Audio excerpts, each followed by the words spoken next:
Қазіргі заманда технологиялар қарқынды даму үстінде. Ұялы телефондарды еңбектеген баладан еңкейген қартқа шейін пайдаланады. Әрине, телефондардың адамзат өміріне пайдасы өте көп. Мысалға алатын болсақ, біз жақындарымызбен байланысқа шыға аламыз. Қоңырау шалып немесе әлеуметтік желілерде хаттама алмаса аламыз. Facebook, Instagram, WhatsApp секілді әлеуметтік желілерде. Алайда, жақындарымыздан тыс басқа бейтаныс адамдар жазу ықтималдылығы нөлге тең емес. Егерде бұл хат сізге күдікті болып көрінсе, сіздің алтыншы сезіміңіз алдап тұрған жоқ. Себебі бұл жерде социалды инженерия қолдануда. Сіздің минуттарыңыз немесе теңгеріміңіз таусылған сияқты. Егер бұл тариф жеткіліксіз болса, сілтемесі арқылы өтіп, тегін шектеусіз гигабайт және шектеусіз минуттар алыңыз. Небәрі бір приложение жазу арқылы. Уақыт мерзімі 3 сағатқа дейін. Әлеуметтік инженерия дегеніміз не?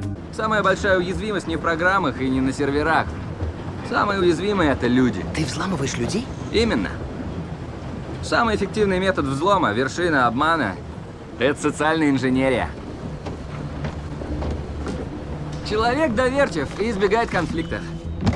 Социальная инженерия использует эти два аспекта и получает все, что пожелает. Пароли, секретную информацию, коды доступа.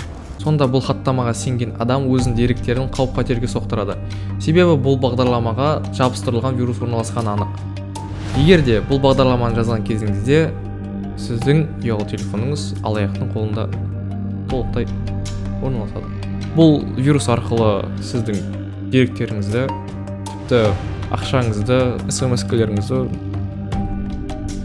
әшейін тартып алуы мүмкін. Енді келесі бейнеде бұл вирусты алаяқтар қалай жарыққа шығарады. Бұл бейне вирусты таныстыру үшін жасалды, әрекетке шақыру емес. Бұл бейнеде Overbuffer бір каналында Spymax атты программаны қалай алаяқтар қолданатынын көрсетеді.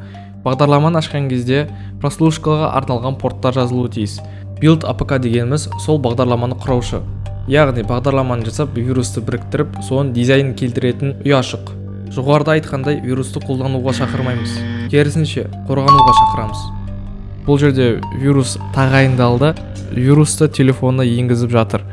Приложение, мы можем увидеть картину, что приложение запрашивает доступ к камере, телефону, к смс-кам, к местоположению, ну и к памяти телефона, например. И пользователь, думая, что это сообщение от сотового оператора, он имеет лимит доверия. То есть доступ к камере нужен для того, чтобы сфотографироваться и поставить свое лицо в личный кабинет. Доступ к смс-кам для того, чтобы знать текущий баланс. Ну а местоположение для того, чтобы знать текущую погоду. Ведь местоположение посредством кнопки Location Manager. Это, конечно же, поприкольнее, можно просмотреть камеру в реальном времени. Хе-хей, вот он я. И то, что снимает основная камера.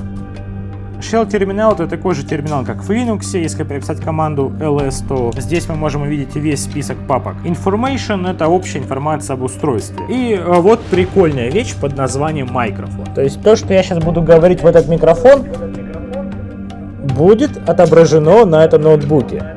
Әрине, бұл өте жағымсыз жағдай, себебі әр адамның өзінің жеке өмірі бар.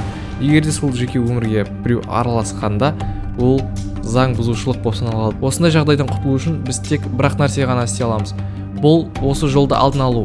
Мысалға, сілтеме арқылы өтпеу, болмаса бағдарламаны жазбау. Егерде кешегі бағдарламаны жазып қойған кезімізде, бұл кезде бізге антивирус немесе операциялық жүйедегі өзінің антивирусы көмектеседі. Осы бейнеролик сіздерге пайдалы болды деп есептейміз. Сіздермен болған InfoGo онлайн арнасы.